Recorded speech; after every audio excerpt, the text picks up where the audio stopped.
Hi, today is December 20th, 2024. In today's tutorial, I will show you how to import Python modules or packages. So Python has two types of modules or packages. The first one is the standard library.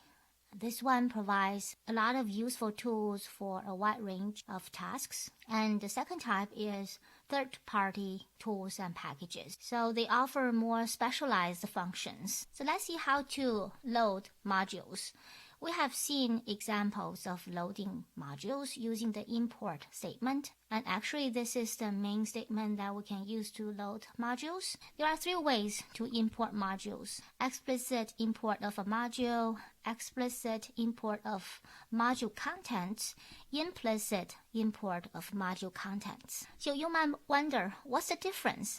They all look so similar. It's kind of confusing, right? I will show you details about each of these three ways. And also I want to point out that the first way is the most recommended and the last one is the least recommended, and the second one is in between. First, explicit module import.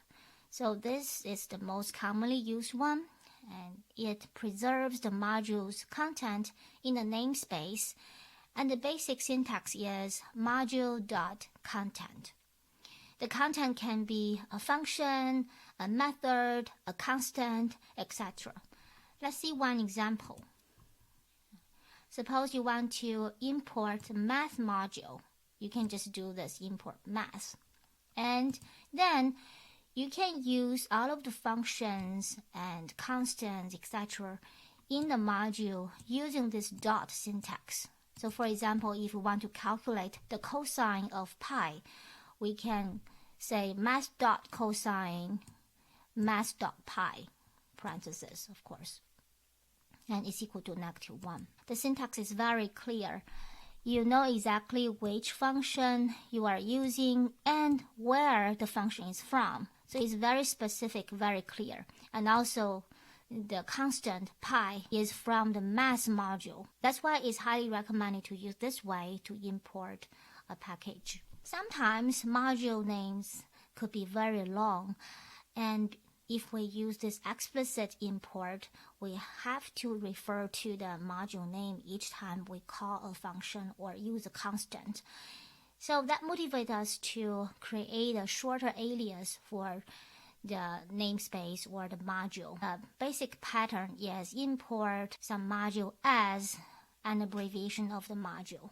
We have seen this before. For example, if we want to import the NumPy package, we can at the same time create an alias np for it, and then we can use np when we refer to the package. For example, we still want to calculate the cosine of pi, but now I want to use the cosine function and pi constant in the NumPy package.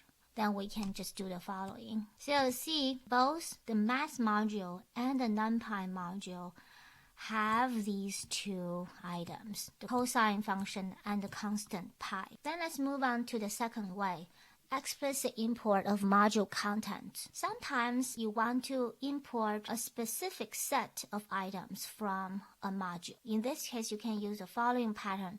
From a module, import specific items. For example, we can import the cosine function and the constant pi from the math module by using this code. From math, import cosine and pi.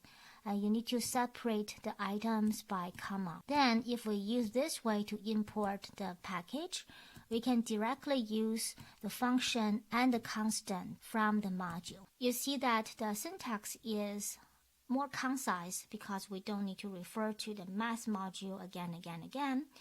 However, there is one potential problem.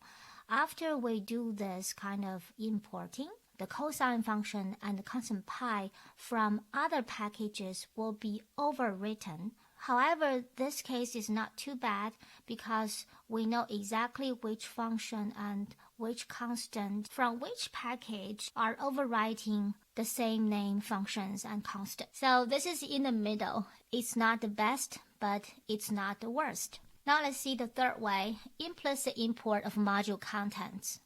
So sometimes it's useful to import the entirety of the module contents into the local namespace, which means you import everything in the module and make all of them available in your workspace. The basic syntax is from a module import asterisk. So asterisk means everything. For example, we can from mass import everything using asterisk. Then you can use all the functions, all of the methods and constants from the mass module. But apparently, one drawback is that because you make all of these available in your current workspace, all of the functions with the same names will be overwritten implicitly by doing this importing. So that's why this pattern should be used sparingly, if at all, just because of this implicit overwriting action, which is kind of risky. So this is the least recommended. Finally, third-party modules. To import a third-party module, we just need to use the same method using the import statement. However, before you import the module, you have to install it on your system. And the standard registry for such modules is the Python package index, or PyPy. You can find them in this web page. And for convenience, Python comes with a program called pip, so which will automatically fetch packages released and listed on PyPy. So let's see, it's very convenient to use this pip installation. For example, if you want to install a package called Super Smoother, you can just type this pip install Super Smoother in your Jupyter notebook, and the source code for the package will be automatically downloaded from the PyPy repository, and the package is installed in the standard Python path in your computer. Okay, so it's a very convenient process, but you might need to quit Jupyter notebook and reopen it if you want to import the package and use it. Alright, that's all for this tutorial, and next time we'll talk about how to import data. If you think this video is helpful, please like it and subscribe to my channel. Thanks for watching. See you next time.